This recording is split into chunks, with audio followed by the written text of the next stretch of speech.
तुझ्या शब्दाखातर मी त्याला परवानगी देतो, पण माझी ही मध्यस्थी परवानगी पुरतीच आहे।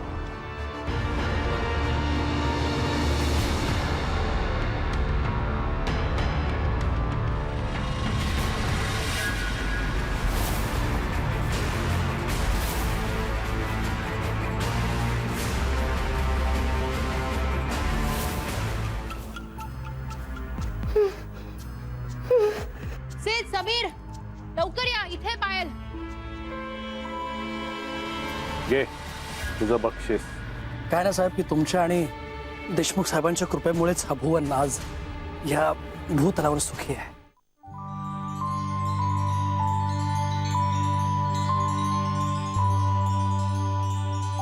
हॅलो, अभिमान बोलतोय। नशीब तेवढं तरी लक्षात आहे तुझ्या?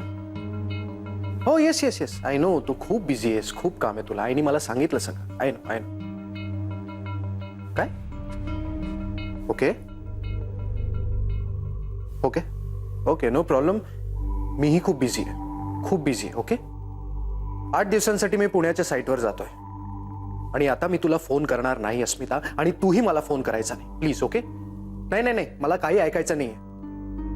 हो, असाच आहे मी, तुला तर माहिती आहे।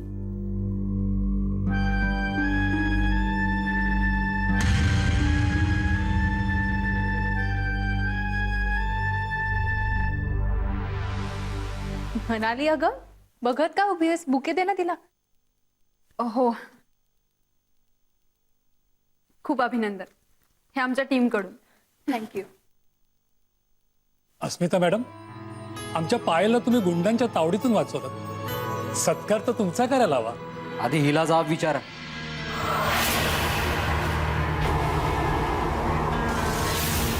हो ना, कशाला उगाच गुंडांच्या भानगडीत पडली ही? नसता मोठेपणा। हो, मीटिंग संपल्यानंतर सरळ सरळ घरी नको का यायला हिला? उगाच ते आमच्या जीवाला घोर। हो वहिनी, हो असं का म्हणताय तुम्ही? उलट स्वतःच्या जीवावर उदार होऊन तिने कितीतरी जणांचा जीव वाचवलाय, तुम्हाला कल्पना नाहीये त्याची। मॅडम, बनावट औषधं विकणाऱ्या रॅकेटला पकडून दिलंय तिने। अहो, तिथे जाऊन फोटो काढले आणि ते आमच्यापर्यंत पोहोचवले। आणि त्यांच्याकडे काम करण्याचं नाटक सुद्धा केलं। काय म्हणता? पायल हे असं काम करते? आम्ही तर समजत होतो ही साधी रिपोर्टर असेल, पण रिपोर्टरना अशी कामं करायला लागतात। नाही आई, कुणाची जबरदस्ती नसते, पण मी हे सगळं एक सामाजिक जबाबदारी म्हणून केलं। जर टीव्हीसाठी, रेडिओसाठी आम्ही सामान्य लोकांचं प्रतिनिधित्व करत असलो तरी आम्हाला स्वतःच्या जबाबदाऱ्यांचं भान ठेवावंच लागतं, मग ते न्यूजपेपर असोत किंवा कोणतंही माध्यम असो।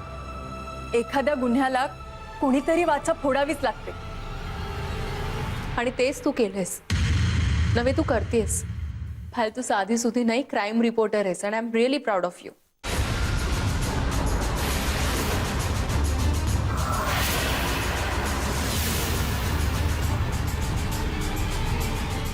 हो का? आम्हाला यातलं कुठे काय सांगितलं हिने?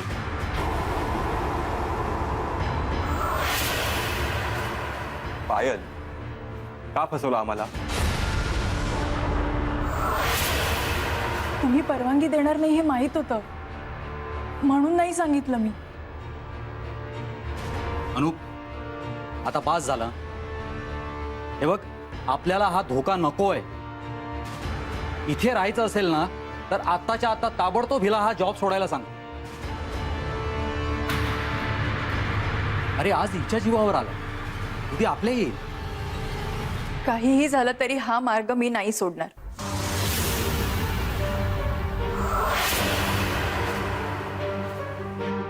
मग हे घर सोडून जा।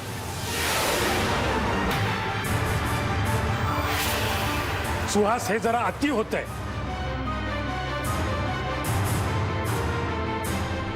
पायल, अगं तू तरी समजून घे ना थोडं तरी। माफ करा, खरं तर तुमच्या खाजगी आयुष्यात मी बोलायला नको, पण पायल जे काही करते त्याचा तुम्हाला अभिमान वाटायला हवा. म्हणजे ही दिवसा रात्री कधीही वेळी अवेळी बाहेर पडणार आणि मी नोकरी करून घरकामही मीच करायची. वर नसत्या भानगडीत पडलं की हिला कायमचा धोका, त्यामुळे आम्हाला धोका. मी म्हणते आम्ही काय सहन करायचं ग? अहो पण सगळ्यांनीच असा विचार केला तर ही जबाबदारी कोणी उचलायची? ज्यांना उचलायचे ना त्यांनी लग्नाच्या भानगडीतच पडू नये. हो ना, पायलनी लग्न केलंय तर सुनेची कर्तव्य पार पाडायला नको? अस्मिता मॅडम, मी जरा स्पष्टच बोलते. तुम्ही हे जे शोध कार्य करता ना, कधी लग्नाचा विचार तरी केलाय का?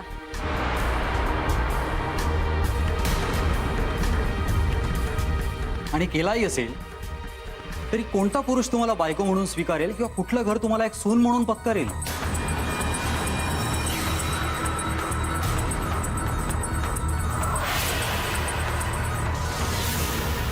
कोणीही स्वीकारणार नाही.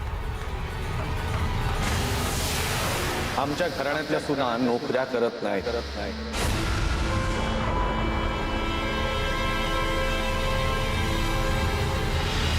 मी स्वीकारले.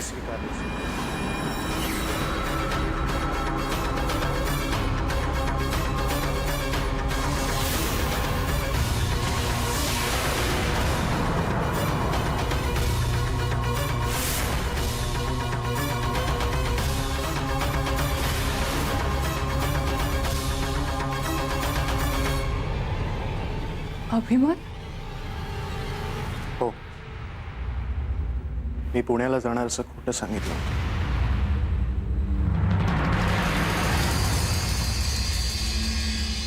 मी अभिमान दादासाहेब सरंजामे.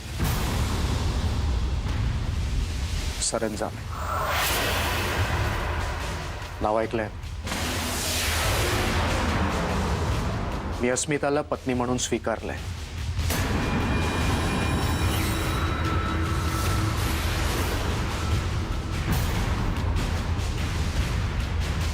आणि माझ्या घरच्यांनी तिला सून म्हणून.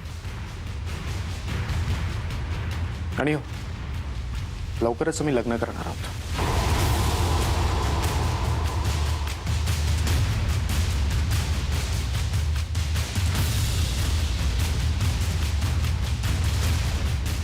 हेच सांगायला तुला फोन करत होतो.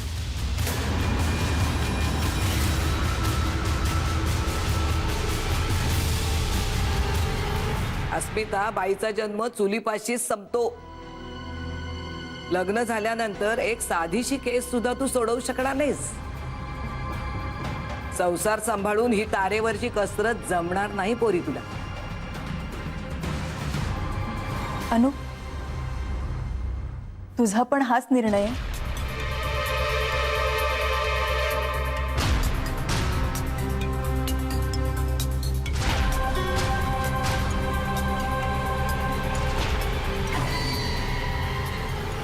अस्मिता, यांचा निर्णय यांना घेऊ दे. आपण घेते.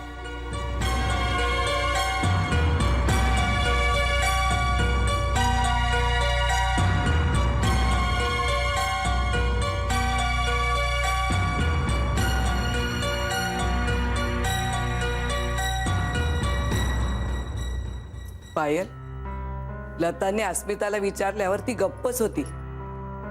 म्हणजे ह्याचाच अर्थ लग्न झाल्यानंतर तिला फक्त संसारच करायचाय.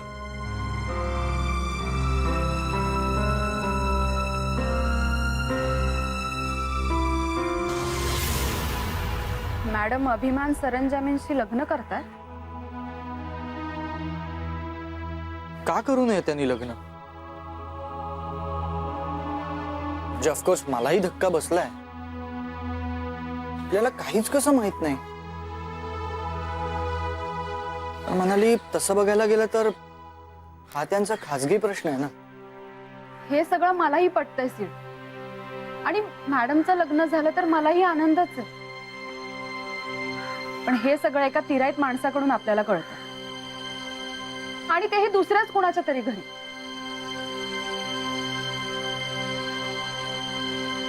मॅडमने आपल्याला का सांगितलं नसेल? अगं मनाली, त्यामागे नक्की काहीतरी कारण असेल. मुद्दाम तर नाही ना त्या करणार असं. आणि कदाचित कामाच्या गडबडीमध्ये सांगायचं राहून गेलं असेल. सीड, मॅडमचं लग्न झाल्यानंतर आपल्या कामाचं काय? ते बंद नाही ना होणार? का असं का बोलतीयस तू? आणि हे काम म्हणजे मॅडमचं फक्त प्रोफेशन नाहीये, त्यांचं मिशन आहे ते. ते मिशन केस नंबर 1 सुटेपर्यंत होतं. केस नंबर 1 सॉल्व्ह झाली आणि मॅडमने लगेच लग्नाचा निर्णय घेतला. पण म्हणाली, मॅडम लग्नानंतर हे काम थांबवतील असं का वाटतंय तुला? कारण पायलच्या घरच्यांनी मॅडमना प्रश्न विचारला तेव्हा मॅडम गप्प राहिली. अभिमान काय म्हणाला आठवतंय ना? आपला निर्णय आपण घेऊया. आणि सरंजामेंच्या घरचे मॅडमना हे काम करू देतील असं वाटतंय तुला? पूर्वा, अगं तुला त्यांना आत बोलवायला सांगितलं आणि इथेच का उभी आहेस? आणि तुम्ही रे काय हसते, बाहेर का थांबलाय परिकांसारखे? चला घरात चला. आता केसही सॉल्व्ह झाली आणि घरात तुमच्या लग्नाची गडबड असेल ना? कसली लग्नाची गडबड? काही नाही. आणि तुम्ही काय बाहेरचे आहात का? घरातलेच आहात ना तुम्ही? चला. नाही, तसं काही नाही.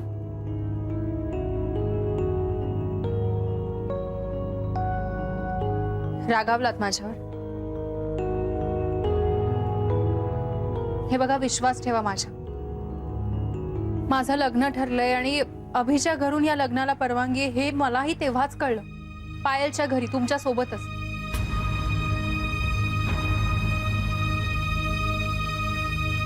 तुम्हीच सांगा, कधी आणि कसं सांगणार होते मी तुम्हाला?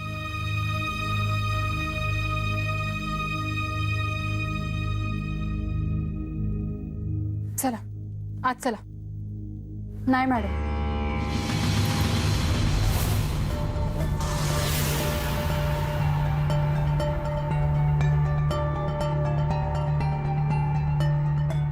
म्हणजे मला थकवा आलाय. सीड, तू माझ्या बरोबर डॉक्टरांकडे येतोस?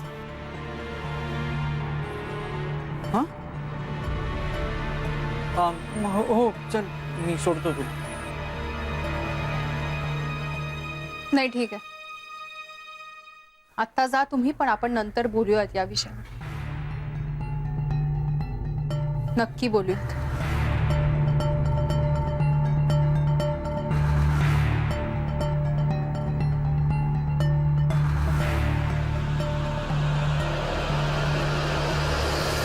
पायलनी लग्न केलंय तर सुनेची कर्तव्य पार पाडायला नको? कोणता पुरुष तुम्हाला बायको म्हणून स्वीकारेल किंवा कुठलं घर तुम्हाला एक सून म्हणून पत्करेल? अस्मिता, बाईचा जन्म चुलीपाशी संपतो. मी मी अस्मिताला पत्नी म्हणून स्वीकार. लग्न झाल्यानंतर एक साधीशी केस सुद्धा तू सोडवू शकणार नाही. संसार सांभाळून ही तारेवरची कसरत जमणार नाही पोरी. सीत आणि मनालीला माझ्या लग्नाचं अचानक कळल्यामुळे धक्का बसला.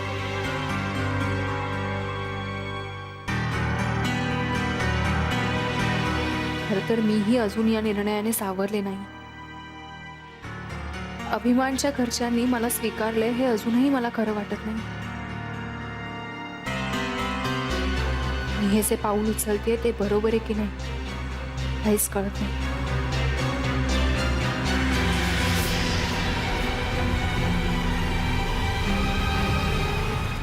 ताई, तू लग्नाला अशी तयार कशी झालीस? बाबांचा मारेकरी सापडल्यानंतर त्याची सांगता झाली, मिशन संपलं.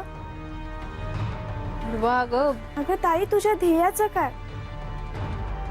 आणि लोकांना मदत करण्याची तुझी तळमळ अशी कशी शांत होईल? आणि आई फक्त लग्नाचाच विचार का करते तुझ्या? पूर्वा, ये बस इथे बस. पूर्वा, तुझ्या सगळ्याच प्रश्नांची उत्तरं मला नाही देता येणार. फक्त इतकं सांगेन की माझं व्रत संपलेलं नाहीये. माझं काम मी चालू ठेवणार. बाबांचा वारसा असाच पुढे नेणार. फक्त आईची इच्छा पूर्ण करू. प्रभाकर अग्निहोत्रींची मुलगी बनून नाही तर अभिमानची बायको, सरंजामींची सून बनून. ताई, पण त्यांच्या घरचे तुला काम करू देतील? अभिमान बोलला का ग तुला पत्रिकेबद्दल काही? पत्रिका? कोणाची? तुझी. माझी पत्रिका? कशासाठी? अगं, अनुराधाताईंचा फोन आला होता. त्यांना पत्रिका हवी आहे तुझी. आपल्याकडे तर कोणाच्या पत्रिकाच काढलेल्या नाहीयेत ना. अगं, मग त्यांना सांग आमचा या सगळ्यावर विश्वास नाहीये. नाही म्हणून सांग ना त्यांना. अगं, मी सांगितलं त्यांना तसं, पण त्यांनी आग्रहच धरला पत्रिकेचा. माझ्याकडून तुझ्या जन्मतारखेचे सगळे डिटेल्स पण घेतलेत त्यांनी. ठीक आहे, जे काही पाहायचंय ना ते त्यांनाच पाहू दे.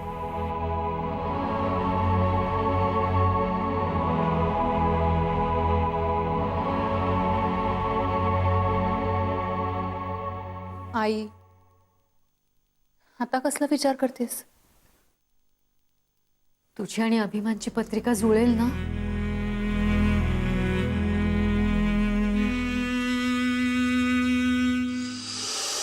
गुरुजी, ही अभिची पत्रिका जी तुम्ही बघितलीच आहे, आणि ही अस्मिताची. जरा जुळते का ते बघा.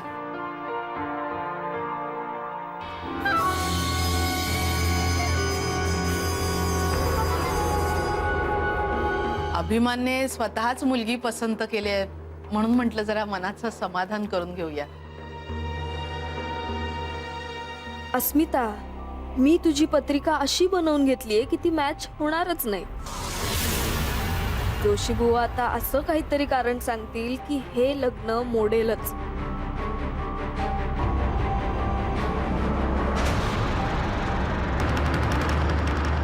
हे काय चाललंय?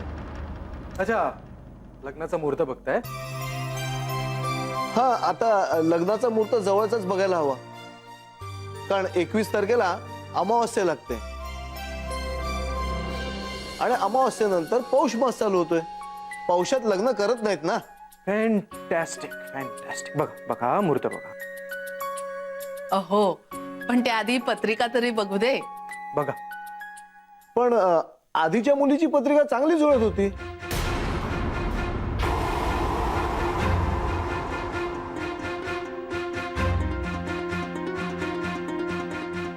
नमस्कार. नमस्कार जोशीबा, बसा बसा. ते पहिल्याची पत्रिका चांगली जुळत होती, त्याबद्दल जरा विचारत होतो. मला अस्मिताशीच लग्न करायचंय, फायनल आहे. मग पत्रिका बघण्याचा हट्ट कोणाचा आहे? काय चालवलंय तू? अरे, काय वाईट केलंय मी यात? मग मी फक्त माझ्या मनाची खात्री करून घेते. मला विचारलंस? नाही, मला विचारलंस का? अरे, हे बघ, काही झालं तरी माझा निर्णय बदलणार नाही. अरे पण असाच आहे मी. अभिमान, पत्रिका ही बघायलाच हवी. अहो, त्याशिवाय का तुमचा संसार सुखाचा होणार आहे? आणि मला नाही वाटत अनुवहिनी काही चुकीच्या बोलल्यात म्हणून. थांबा जोशी बुवा.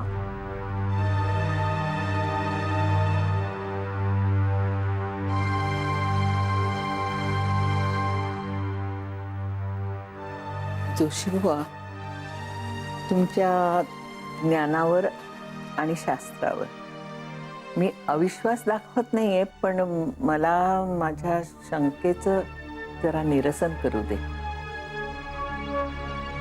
नाही, मला सांगा, म्हणजे गुण जुळल्यावर, म्हणजे 36 गुण जुळल्यावर झालेली लग्न यशस्वी झाली?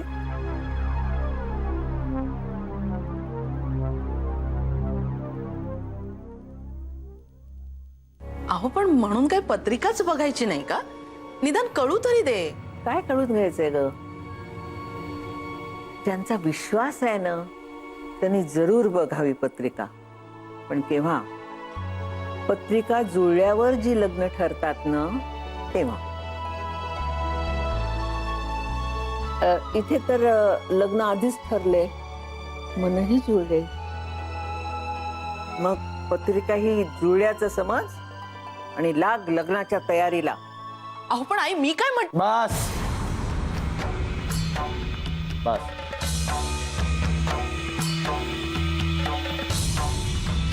हा विषय पुऱ्यात.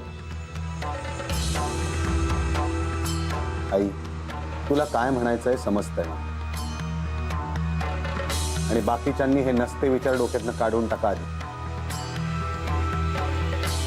त्यापेक्षा आपण लग्नाच्या तयारीला लागूया. केशव, जोशी भावांना दक्षिणा दे आणि रिक्षा करून दे. चला जोशी. या.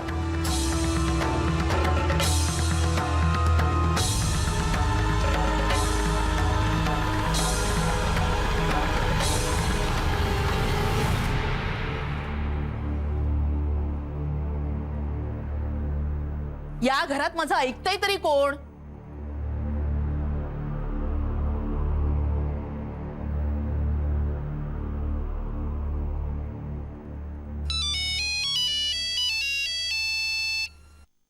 बोल. आता माझी पत्रिका पाहून काय ठरवणार आहेस तू? काय चाललंय काय? हे असं वागून माझ्या आईच्या भावनांशी का खेळताय तुझ्याकडचं? हे काय चाललंय अभि? तुला काहीच वाटत नाही या सगळ्याचं? तुला माहितीये ते किती टेन्शन मध्ये? हे काय चाललंय अभि? तुला काहीच वाटत नाही या सगळ्याचं? तुला माहितीये ते किती टेन्शन मध्ये? अगं हो हो हो, किती चिडतेस? आधी विचार तर काय झालं इथे. म्हणजे माझ्या मैत्रिणींनी आपल्या पत्रिका न बघता जुळवल्या. मैत्रीण म्हणजे मला काही कळत नाही.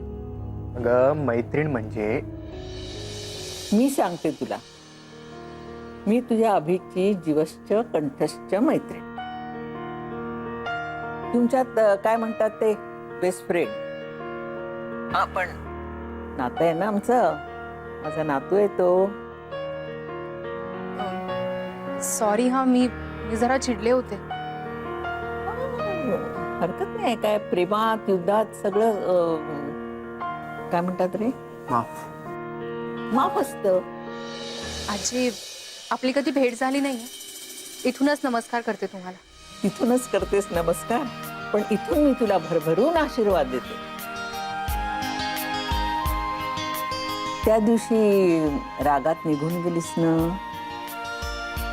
पण आता परत ये, प्रेमाने परत ये. आणि एकटीच ये, मी तुझ्याशी बोले आणि अभिची सगळी सिक्रेट मी तुला सांगेन. आजी काय? येईन येईन, नक्की येईन. येशील? तुझ्या आईला ना माझा निरोप दे. तुमच्या लेकीच्या लग्नाआड कुणीही येणार नाही. तुमची लेक लवकरच सौ अस्मिता अभिमान सरंजामे होणार आहे.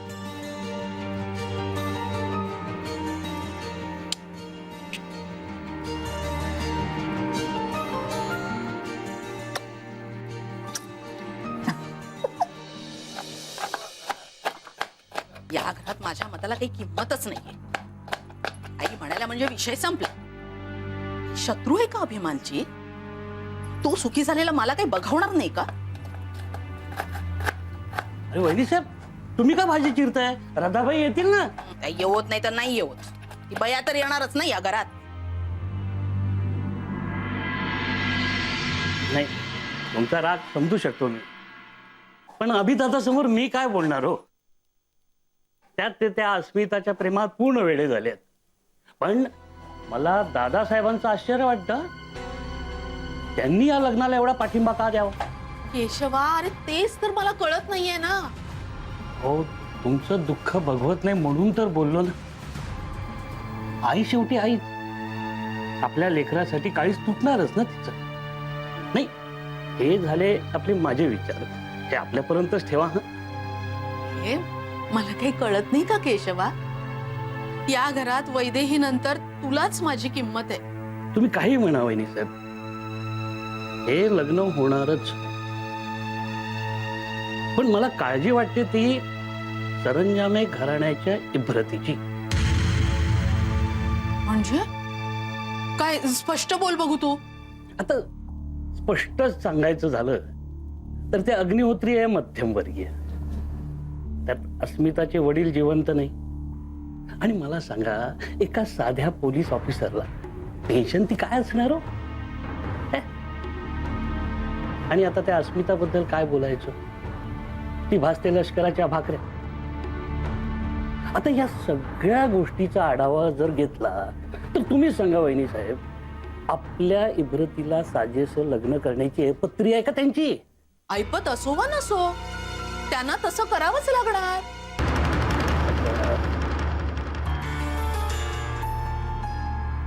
केशवा, पण बरं झालं हा तू हे बोललास. पण हे सगळं मी तुम्हाला बोललो, हे कोणाला बोलू नका हं. म्हणजे हो हो येतो मी. हो हो.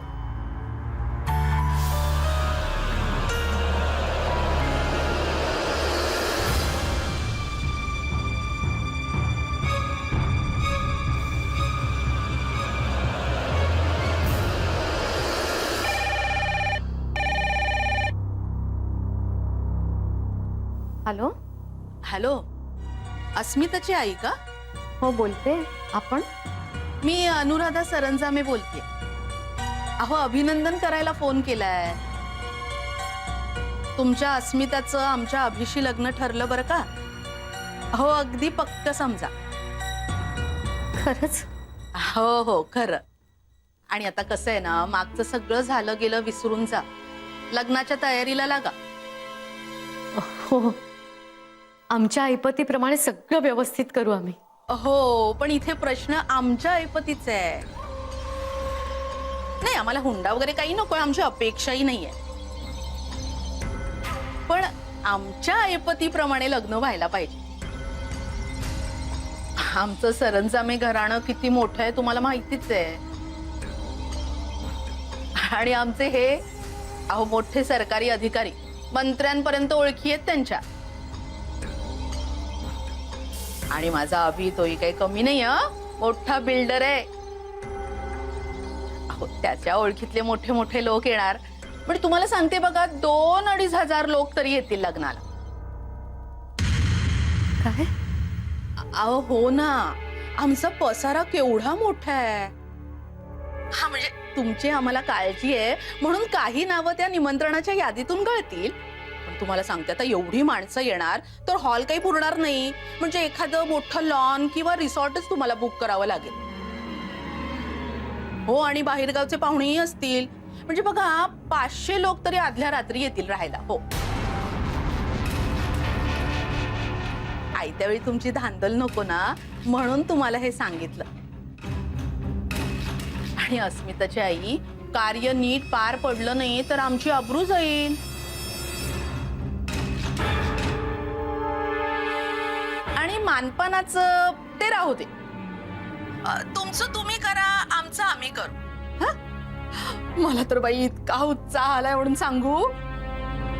पण बरं का अस्मिताची आई, आपलं हे विहिणी विहिणीतलं बोलणं अभिला काही सांगू नका. तो उगाच रागवेल तो माझ्यावर. आणि मग मी समजेन मी लग्नाला हजर राहू नये अशीच तुमची इच्छा आहे. नाही हो, तसं नाही. तसं नसू देच. बर, ठेवू आता फोन? हा, ठेव.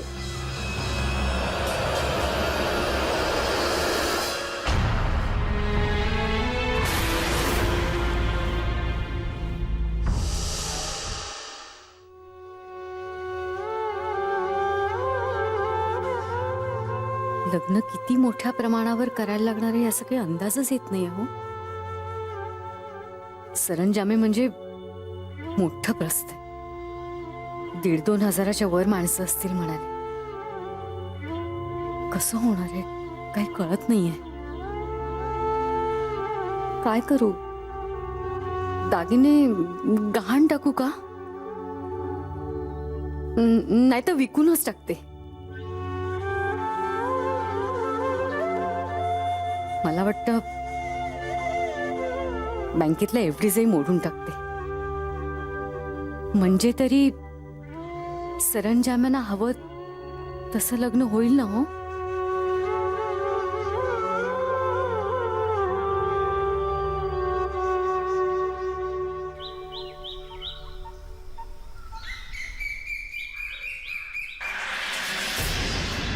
ठीक आहे. हे काय? कोरा चेक आहे. तुम्हाला हवी असेल तेवढी अमाऊंट भरून घ्या. लग्न माझ्या मुलाचं सुद्धा आहे. मी तुमच्या एकट्यावरती भार नाही पडू द्यायचा. तो तुम्ही घेऊही नका. दादासाहेब सरंजामे असताना कुठल्याही एकट्या व्यक्तीवरती भार कधीही पडणार नाही. हा तुमच्या मनाचा मोठेपणा झाला. पण मी हा चेक नाही स्वीकारणार. मला नाही पटत हे दादा. दादा म्हणालात ना मला, भावाची भावभीत समजून घ्याल. खरंच नको. तुमच्या भावनांचा आदर करते मी, पण आमच्याही आत्मसन्मानाचा प्रश्न आहे. तुमच्या घराण्याच्या इब्रतीला शोभेल असंच लग्न होईल. शब्द आहे माझा. ठीक आहे. मग पैशासाठी हे लग्न मोडणार नाही, हा माझा सुद्धा शब्द आहे तुम्हाला.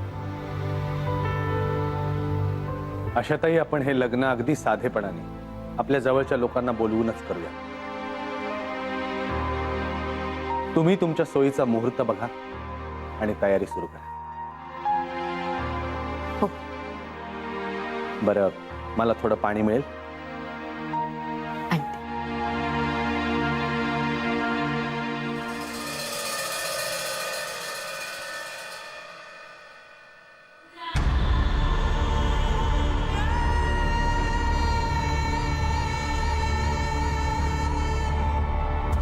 प्रभाकर अग्निहोत्री,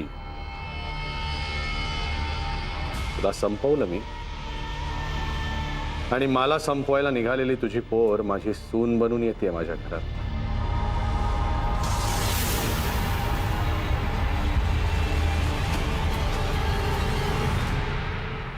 दादासाहेब तुम्ही?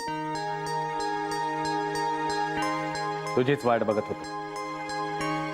म्हटलं आज तरी अपॉइंटमेंट मिळते का बघूया. माझी केस घेऊन आलोय तुझ्याकडे.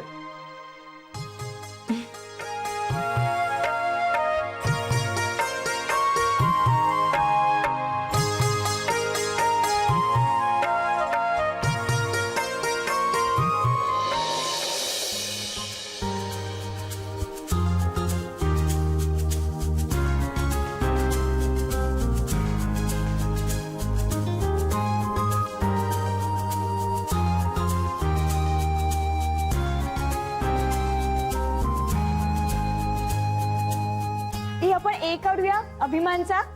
अगं हे अस्मिताचा पण असतो की नाही. तू पण ना पूर्वा. मग आपण एस काढूया सरंजामेंचा. बरोबर चालेल.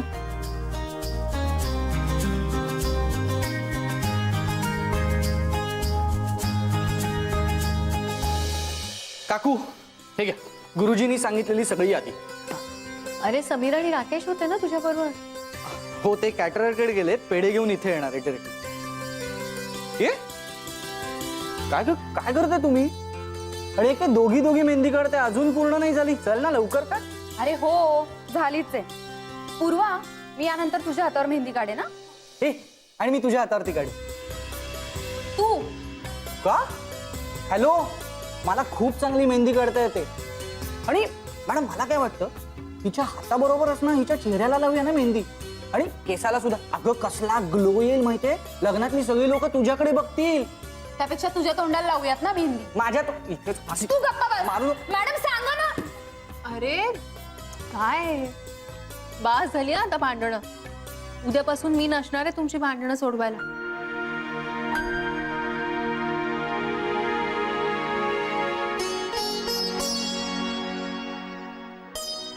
असं काय म्हणताय मॅडम?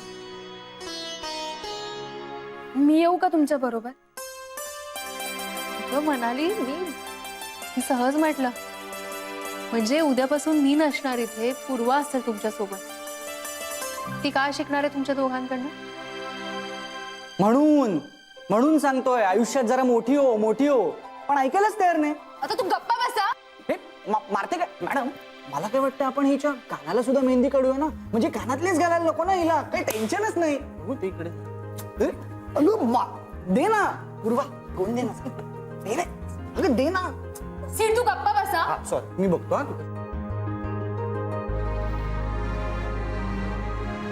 दाजी, सरंजामेंकडचा सगळा आहेर ठेवलात ना वेगळा? सीद आणि मनालीसाठी कपडे घेतले तेही वेगळेच ठेवा. पोरं बघा ना, खूप हळवी झाली. अस्मिता जाणार म्हणून.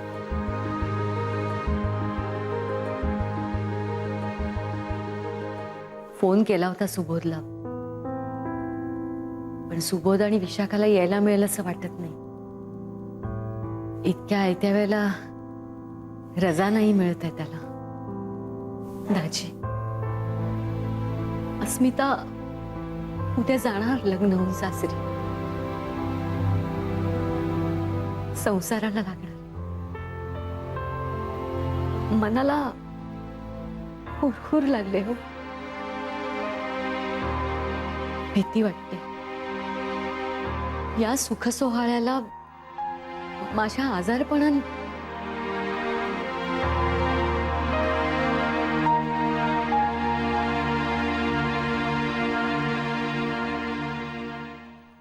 सिद्धेश्वर, आता गप्पा बसा. अरे मी काही करत नाहीये पण. जमत नाही काय?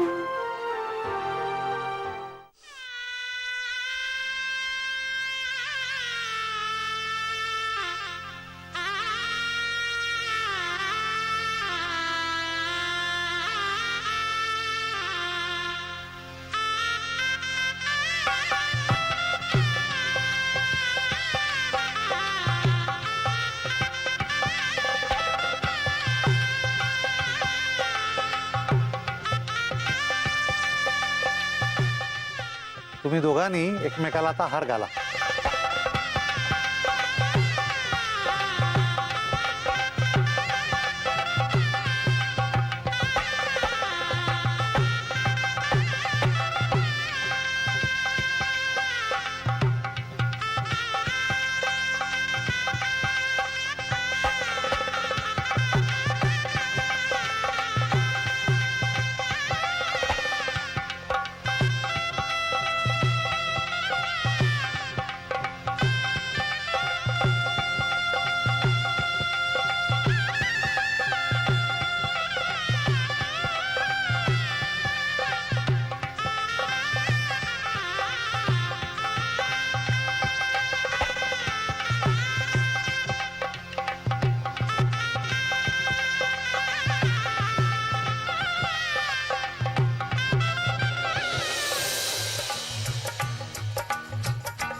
सुखी राहा.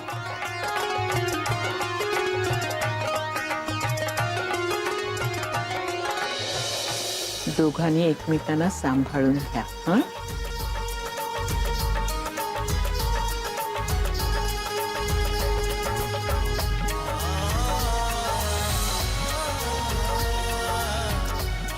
सुखाने संसार करा.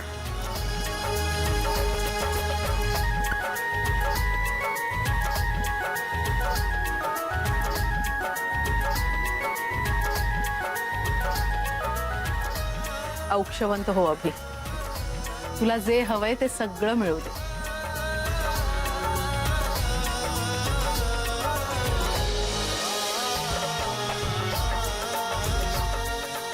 नेटाचा संसार कर. माझ्या अभिला मी कधीच दुःखी पाहू शकत नाही.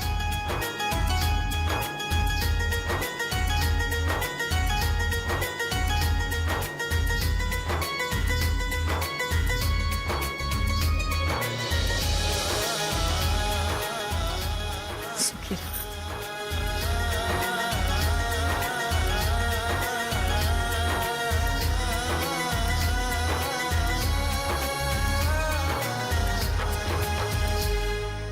आई तू खुश आहेस ना? खूप खुश आहे. सगळं माझ्या मनासारखं झालं.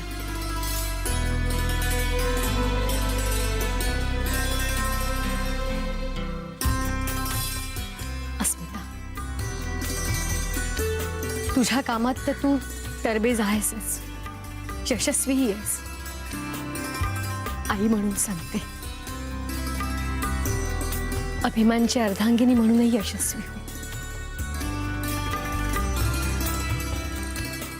तू सगळं नीट पार पाडशील, निभावून नेशील, खात्री आहे मला.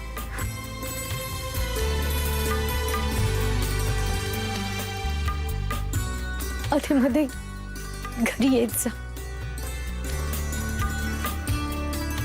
तुझ्याशिवाय एक क्षणही घरी करमणार नाही.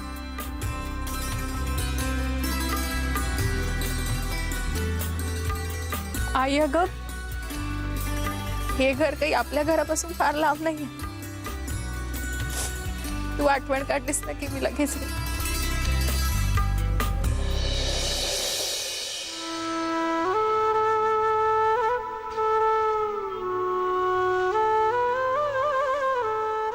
आई,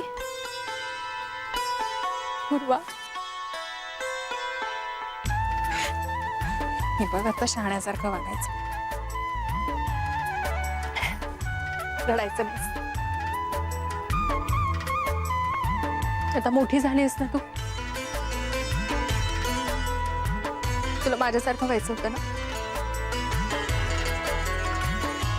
मग आत्तापासून सुरुवात आहे असं समज. आईची आणि घराची काळजी घे.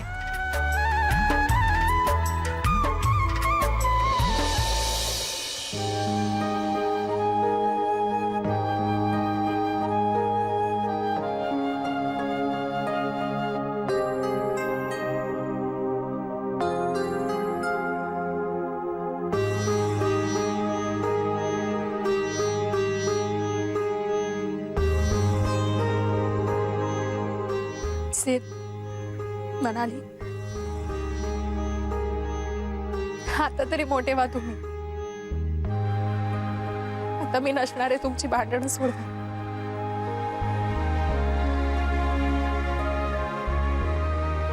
आणि हो, आपलं ऑफिस चालू ठेवायचंय.